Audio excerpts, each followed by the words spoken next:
wabarakatuh. Saya Triuliana Handayani.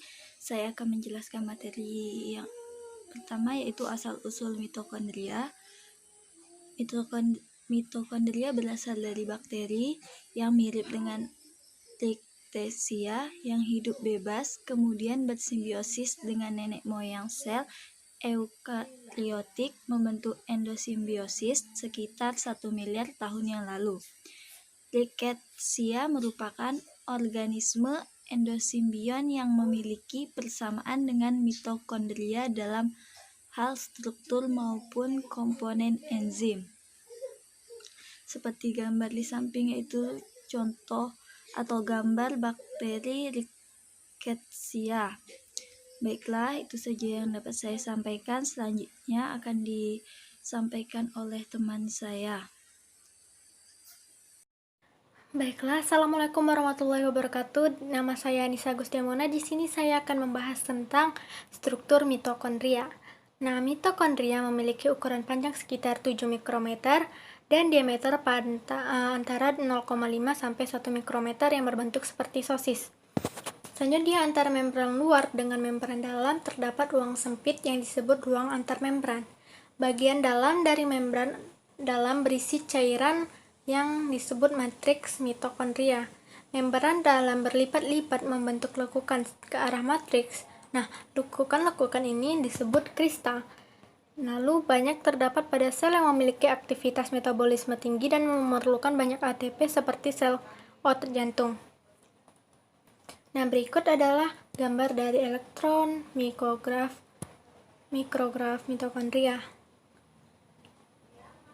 Di situ ada kristalnya, ada matriksnya, ada membran luar, membran dalam, dan ruang antar membrannya.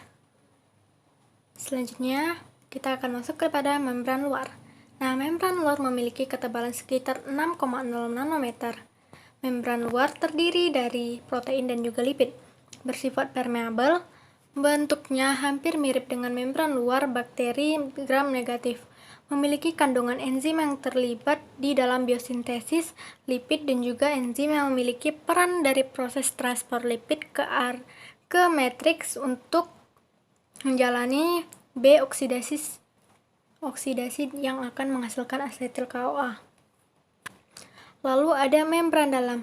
Nah, organel pada mitokondria yang terbentuk dari beberapa molekul kompleks ATP, sintase, transport elektron, dan transport protein merupakan membran dalam. Nah, bersifat kurang permeabel atau tidak dapat dilalui oleh semua zat, baik padat maupun cair. Lalu, tempat utama pembentukan ATP. Selanjutnya adalah ruang antar membran. Nah, ruang antar membran ini terletak di antara membran luar dan juga membran dalam. Merupakan tempat berlangsungnya reaksi-reaksi yang penting bagi sel, salah satunya siklus Krebs, reaksi oksidasi asam amino, dan juga reaksi B-oksidasi asam lemak. Lalu ada krista atau kristai. Nah, krista merupakan organel pada mitokondria yang berupa lipatan-lipatan, merupakan tempat bagi rantai transport elektron dan juga enzim-enzim yang mengkatalisis sintesis ATP. Lalu ada matriks. Nah, matriks merupakan organel mitokondria yang berfungsi untuk menyimpan bagian-bagian yang penting pada mitokondria. Nah, larutan proteinnya berbentuk gel. Lalu, terdapat berbagai molekul DNA yang bertanggung jawab pada proses respirasi sel. Makanya dia menyimpan bagian-bagian yang penting pada mitokondria. Nah, sekian dari saya. Apabila ada kesalahan, mohon dimaafkan. Wabillahi taufiq wal hidayah. Wassalamualaikum warahmatullahi wabarakatuh. Selanjutnya, tentang fungsi mitokondria akan dilanjutkan oleh teman kita, Baiklah, saya di sini akan menjelaskan lagi tentang fungsi mitokondria. Yang pertama, yaitu mitokondria merupakan organel sel yang berfungsi sebagai tempat berlangsungnya respirasi sel serta merupakan gudang energi, sehingga mitokondria disebut the powerhouse of cell.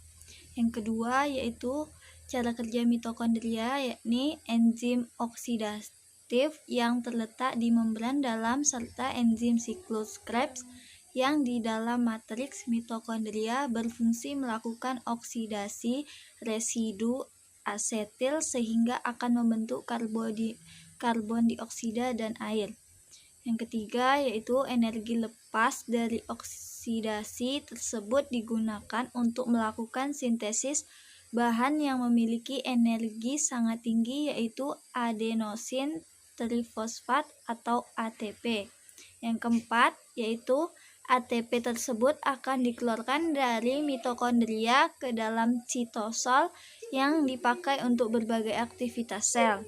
Yang terakhir yaitu ada mengambil energi dari zat-zat gizi dalam makanan dan mengubahnya menjadi suatu bentuk yang dapat digunakan untuk menjalankan aktivitas sel, sehingga mitokondria disebut juga dengan organel energi. Itu saja yang dapat saya sampaikan. Selanjutnya akan dilanjutkan oleh teman saya. Assalamualaikum warahmatullahi wabarakatuh. Bismillahirrahmanirrahim. Assalamualaikum warahmatullahi wabarakatuh. Perkenalkan, saya Delta Oktani. Di sini saya akan melanjutkan penjelasan dari rekan-rekan saya sebelumnya. Pada kesempatan kali ini saya akan mencoba menjelaskan kembali tentang proses pembentukan energi oleh mitokondria atau sering disebut dengan generator penghasil energi.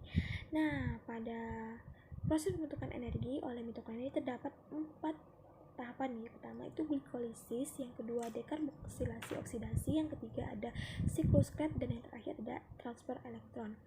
Nah, mungkin penjelasan ini udah nggak asing lagi ya bagi teman-teman karena udah pernah dibahas di SMA, dan pas semester 2 kalau nggak salah itu udah pernah dibahas juga di mata kuliah biologi umum.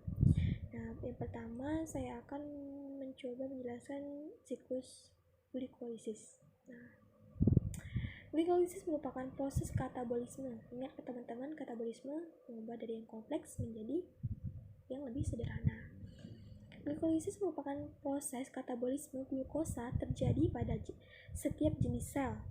Saat dalam sel, glukosa dipecah menjadi ATP melalui dua lintasan. Lintasan pertama tidak memerlukan oksigen dan disebut metabolisme anaerob. Lintasan ini disebut glikolisis dan terjadi dalam sitoplasma di luar mitokondria. Nah, singkatnya ya, glikolisis ini merupakan proses pengubahan satu glukosa menjadi 2 asam pirofat atau C3H4O3 dengan produk sampingnya yaitu 2 NADH dan 2 ATP. Pada glikolisis ini siklusnya teman-teman itu ada 2. Yang pertama membutuhkan ATP dan yang kedua menghasilkan ATP. Nah, pada gambar ini dalam siklus ini yang membutuhkan ATP itu pada nomor 1 sampai 4, sedangkan yang menghasilkan ATP itu siklus dari nomor 5 sampai nomor 9. Baik, saya akan menjelaskan dari nomor 1 dulu ya. Yang pertama itu satu molekul glukosa diubah menjadi glukosa 6-fosfat, di mana fosfat mendapatkan tambahan dari ATP. Selanjutnya itu ada dari glukosa 6-fosfat dipecah menjadi fruktosa 6-fosfat. Oke, selanjutnya itu menghasil ATP, di mana satu molekul PGAL atau fosfogliseraldehid diubah menjadi 1,3 difosfogliserat yang akan membentuk atom hidrogen pada NAD sehingga akan terbentuknya NADH. Nah, selanjutnya dari 1,3 difosfogliserat diubah menjadi 3 fosfogliserat yang memindahkan 2 fosfogliserat yang melepaskan H2O. Dari 2 fosfogliserat dipecah lagi menjadi fosfoenol pirufat, yang mana fosfat pirufat mentransfer ke ADP maksudnya mentransfer fosfatnya ke ADP sehingga terbentuknya ATP. Nah, yang terakhir adalah terbentuknya asam pirufat. Oke, baik, selanjutnya setelah tahap glikolisis kita masuk tahap yang kedua, yaitu dekarboksilasi oksidatif. Nah, setelah memasuki mitokondria berarti otomatis dekarboksilasi oksidatif ini terjadi di mitokondria. Asam pirufat mula-mula diubah menjadi suatu senyawa yang disebut asetil-CoA atau asetil koenzim A. Dekarboksilasi oksidatif ini merupakan persambungan antara glikolisis dan siklus Krebs yang diselesaikan oleh kompleks multi enzim yang katalis 3 reaksi. Nah, pada dekarboksilasi oksidatif ini lebih singkatnya dari mengubah asam pirufat menjadi asetil koenzim atau asetil CoA. Pada tahapan dekarboksilasi ini teman-teman bisa lihat di PPT kami itu dari asam pirufat atau C3H4O3. Nih, yang pertama itu arah panahnya keluar, ya berarti melepaskan CO2. Kita lihat yang kedua yaitu dari NADH menghasilkan NADH+. Yang ketiga, koenzim A ditambahkan lalu terbentuklah asetil koenzim A. Baik, selanjutnya kita masuk ke tahapan yang ketiga, yaitu di mana siklus Krebs menghasilkan 3 NADH, 1 ATP dan 1 FADH2. Nah, elektron dari NADH dan FADH2 ditransfer ke elektron karir berlangsung pada membran dalam mitokondria. Nah, berarti siklus ini terjadi dalam mitokondria. Yang ketiga itu akseptor elektron O2 yang akan direduksi dan memproduksi H2O pergerakan proton kembali melewati membran oleh ATP sintase. Nah, pada gambar di samping teman-teman bisa lihat ya, dari asetil CoA diubah menjadi sitrat diubah jadi isositrat diubah menjadi alfa ketagutorat, dari alfa ketagutorat diubah menjadi suksinil CoA, dari suksinil CoA diubah menjadi suksinat, dari suksinat diubah jadi fumarat, dari fumarat diubah menjadi malat, dari malat diubah jadi oksalosetat.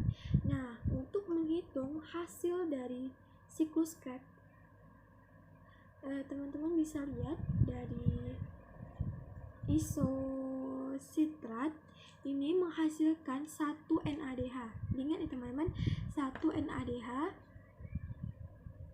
dari isositrat ke alfa ketoglutarat menghasilkan 1 NADH, dari alfa ketaglutarat diubah menjadi suksinil CoA menghasilkan 1 NADH. Jadi udah 2 ya. Terus dari suksinil CoA diubah menjadi suksinat menghasilkan 1 ATP, dari suksinat diubah menjadi fumarat menghasilkan 1 FADH2.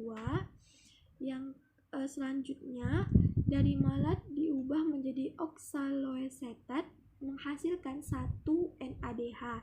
Jadi disimpulkan bahwa sekali putaran siklus Krebs menghasilkan 3 NADH, 1 FADH2 dan 1 ATP. Oke, kita masuk ke tahapan yang keempat ataupun tahapan yang terakhir, yaitu transfer elektron.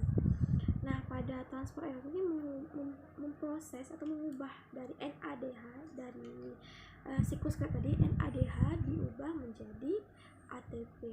Nah, dari molekul NADH dan FADH2 memerlukan oksigen. Memanfaatkan kompleks enzim respirasi pada membran pada mitokondria menyebabkan terjadinya gradien proton, perbedaan pH di matrik dengan ruang intermembran mitokondria terjadi perbedaan potensial membran. Kedua, akibat ini menimbulkan energi untuk mengembalikan proton H+ kembali ke matriks. Gradien proton P digunakan untuk sintesis ATP, G oleh ATP sintase. Nah, pada penjelasan siklus transport elektron ini, kami akan memberikan video. Nah, mungkin teman-teman bisa lihat dulu videonya. Tahapan ini, NADH dan FADH2 akan mendonorkan elektron yang dibawanya melalui serangkaian sistem transport elektron dan akan ditangkap oleh oksigen sebagai penerima elektron terakhir. Rangkaian transport elektron dapat berjalan karena oksigen mempunyai elektronegativitas yang tinggi sehingga dapat menarik elektron. Detail masing-masing tahapan dapat dilihat sebagai berikut. NADH akan melepaskan 2 elektron melalui kompleks enzim 1, ubiquinon, kompleks enzim 3, sitokrom, dan kompleks enzim 4. Ubiquinon dan sitokrom adalah penghubung antar kompleks enzim. Pada kompleks 4, elektron akan didonorkan ke oksigen yang kemudian berikatan dengan 2 proton membentuk air. Saat perpindahan elektron terjadi, maka 4 proton akan dipompa keluar dari kompleks enzim 1 dan 3 dan 2 proton pada kompleks 4, sehingga 1 NADH dapat memompa 10 proton. Proses transport elektron FADH2 mirip dengan NADH. Yang membedakan hanyalah elektron didonorkan tidak pada kompleks 1 namun pada kompleks 2 dan selanjutnya didonorkan ke kompleks 3 dan 4. Pada protein kompleks 2 tidak ada proton yang dipompa keluar sehingga proton hanya dipompa pada kompleks 3 dan 4 dan menghasilkan sejumlah 6 proton. Di intermembran space terjadi penumpukan proton sehingga muatannya menjadi positif. Sedangkan di inner membran space karena protonnya sedikit sehingga muatannya menjadi negatif. Perbedaan muatan ini menimbulkan daya tarik menarik sehingga proton tertarik untuk masuk ke dalam membran. Selain itu, perbedaan konsentrasi proton akan mendorong proton dari konsentrasi yang tinggi ke konsentrasi yang rendah. Sayangnya, proton yang bermuatan tidak dapat menembus membran fosfolipid bilayer, dan satu-satunya jalan untuk masuk adalah melalui channel berupa enzim ATP sintase. Untuk mengubah konfigurasi ATP sintase agar dapat membentuk ATP, dibutuhkan 4 proton. Jika 1 NADH dapat memompa 10 proton, dan 1 FADH2 dapat memompa 6 proton, maka 1 NADH dapat menghasilkan 2,5 ATP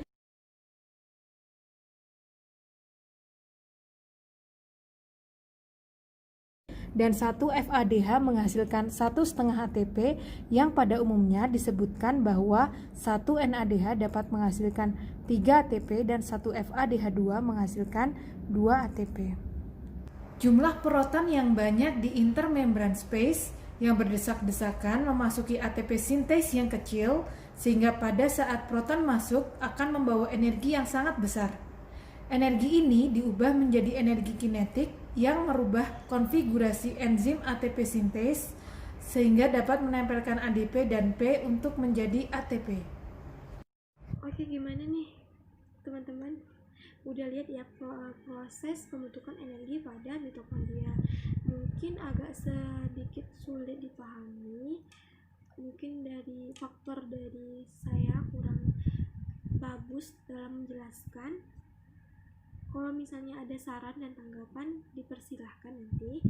Dan jika masih bingung, gak apa-apa, boleh tanya nanti di sesi tanya jawab. Mungkin itu saja dapat kami sampaikan. Terlebih terkurang saya mohon maaf. Wabillahi taufiq wal hidayah. Wassalamualaikum warahmatullahi wabarakatuh.